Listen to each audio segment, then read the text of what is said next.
মাননীয় প্রধানমন্ত্রী শেখ হাসিনার স্মার্ট বাংলাদেশ, সজীব ওয়াজেদ জয়ের স্মার্ট বাংলাদেশ কথাটা বলতেছি ভাই দুঃখে।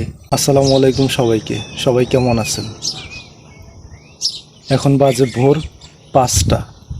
ডিজিটাল বাংলাদেশ থেকে বলছি আমি। আমাদের বাংলাদেশ নাকি ডিজিটাল বাংলাদেশ, স্বপ্নের সোনার স্মার্ট বাংলাদেশ।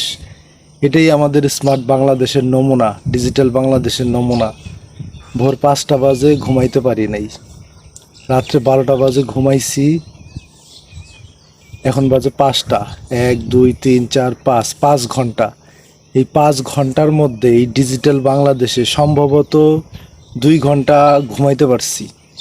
বিদ্যুৎ ছিল 2 ঘন্টা, 2 থেকে 2 ঘন্টার মতো বিদ্যুৎ ছিল। প্রচণ্ড গরম, বাইরে কোনো বাতাস নাই, কোনো কিছু নাই। এত গরমের মধ্যে একটা মানুষ কিভাবে ঘুমাইতে পারে? ডিজিটাল বাংলাদেশ, মাননীয় প্রধানমন্ত্রী শেখ হাসিনার স্মার্ট বাংলাদেশ, সজীব ওয়াজেদ জয়ের স্মার্ট বাংলাদেশ কথাটা বলতেছি ভাই দুঃখে। যদিও আমি কোনো দল টল কোনো কিছু করি না, আমি রাজনীতির কথা বলি না, রাজনৈতিক কথা না, এটা আমাদের নাগরিক অধিকারের কথা আমি বলতেছি। আমরা এইখানে যারা আছি এই অঞ্চলে, তারা গার্মেন্টসের শ্রমিক, ম্যাক্সিমাম প্রায় 80% গার্মেন্টসের শ্রমিক। সকাল 8টা বাজে ডিউটিতে যাই আমরা, সকাল 8টা থেকে রাত 10টা 12টা পর্যন্ত ডিউটি। কোনো অফিসে নাইট চলে রাত 2টা 3টা পর্যন্ত। যাই হোক, রেগুলারই 10টা পর্যন্ত ডিউটি হয় গার্মেন্টসে, ম্যাক্সিমাম গার্মেন্টসে 10টা, 8টা 10টা। তো 10টা পর্যন্ত ডিউটি হইলে এখানে হয় 14 ঘন্টা ডিউটি, 12টা পর্যন্ত হইলে 16 ঘন্টা ডিউটি। এই 14 ঘন্টা 12 ঘন্টা 16 ঘন্টা ডিউটি করার পরে যদি মানুষ ঘুমাইতে না পারে, সেই মানুষটা কিভাবে কাজ করবে গার্মেন্টসে গিয়ে? আর গার্মেন্টসের চাকরি, এত কাজের চাপ, একটা সেকেন্ড বসে থাকার মতো অবস্থা নাই কোনো মানুষের। এখানে গিয়ে যে রেস্ট নেবে সেই অবস্থা নাই, একটা সেকেন্ড নাই, মিনিট তো দূরে থাকা, একটা সেকেন্ড বসে থাকার মতো অবস্থা নাই। এমন পরিস্থিতিতে একটা মানুষ কিভাবে সে বাঁচতে পারে?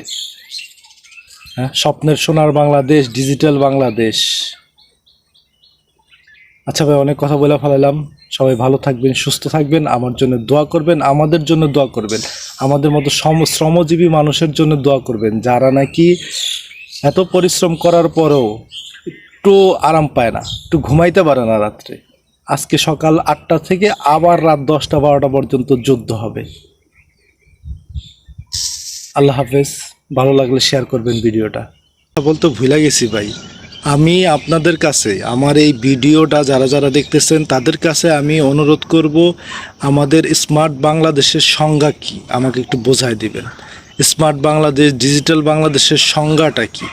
স্মার্ট এবং ডিজিটাল বাংলাদেশের নাগরিকদের সুযোগ সুবিধাটা কি? একটু দয়া করে কমেন্টে আপনারা জানায় যাবেন যে স্মার্ট বাংলাদেশের একজন নাগরিকের সুযোগ সুবিধাটা কি?